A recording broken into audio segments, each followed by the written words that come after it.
hope that's the last time you have to do that. Yeah, I hope so.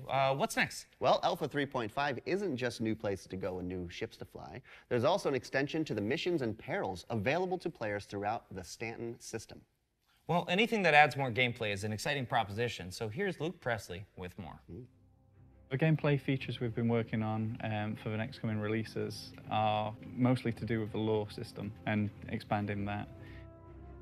What this means is that we'll have kind of content spread out throughout Stanton a lot more evenly.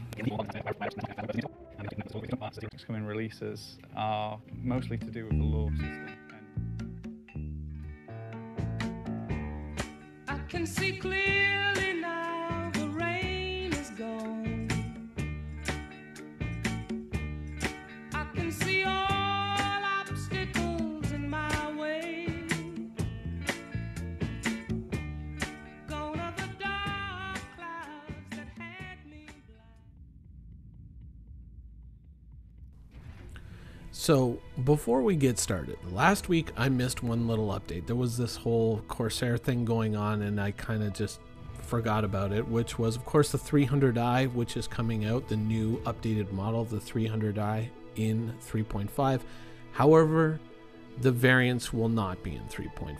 Those are going to be completed at a later date, but the 300i, the updated version, is going to be there. So if you own any of the other ships, you are going to get a loaner of the base 300i so that you can see what the new 300i is going to look like. But apart from that, this week there wasn't all that much, except for a kind of unintentional update. When they were showcasing the new 3.5 footage on ATV, they showed the interior of the Cutlass, presumably on a mission trying to land on ArcCorp. Now here's a still from that ATV, and I'm going to kind of put it up and then take it down so you can kind of see a comparison to the current Cutlass. Hopefully it's not too jarring, but it's to kind of give you an idea of the changes that they've kind of made, and it looks more or less like they've pushed the seat back a little bit.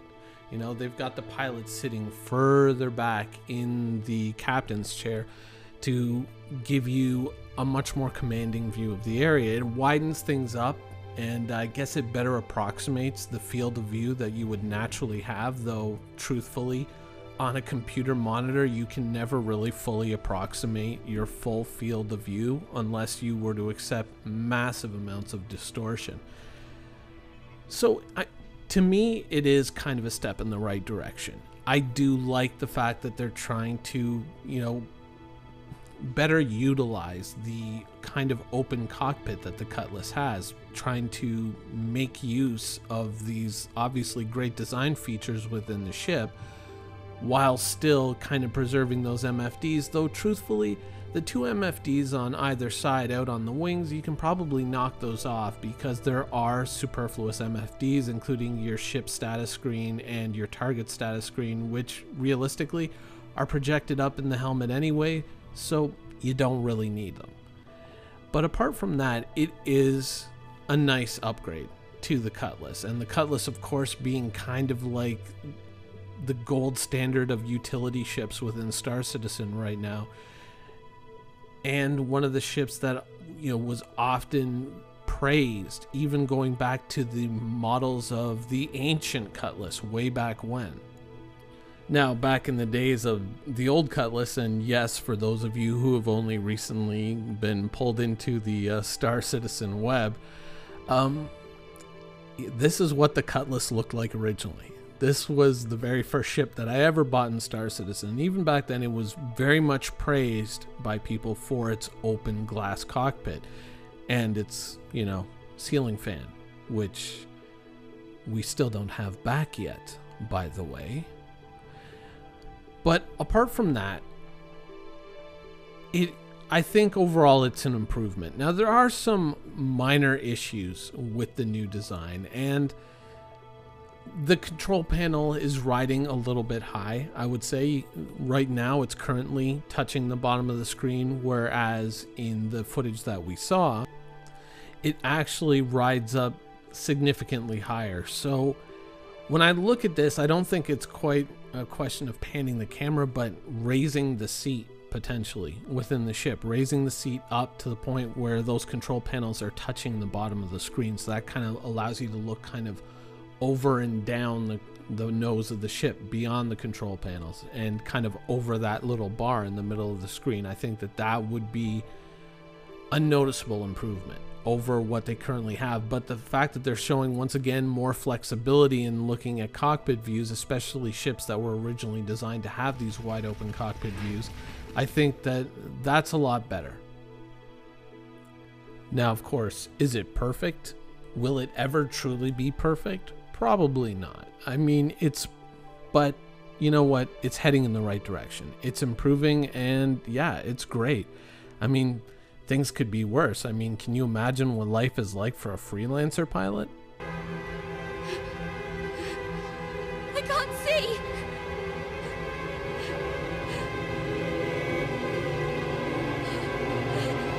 What's happening? What's happening? Yeah, yikes. That's definitely gotta suck. But overall, going into 3.5, we're getting a whole host of new ships. We're getting a new world, a new mission giver, and you know what? It's not enough content to equate a complete game. No, it's not, but it's enough to tide us over. And let's face it, at this point, 3.4 is really kind of starting to show its age. And if you're on the server currently, you know that a lot of things are broken, and a lot of us are really desperately waiting for that next big update to kind of hopefully set some of this stuff right. And usually, even though things do break in the new patches, we generally end off in a better place than we were before. Of course, this new flight engine might be something of a question mark.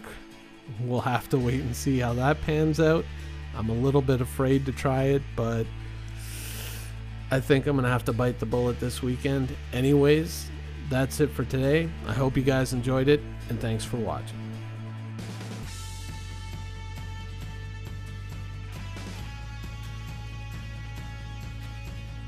Thank you for watching. So if you want to keep up with the latest and greatest in Star Citizen and Squadron 42's development, please follow us on our social media channels. See you soon.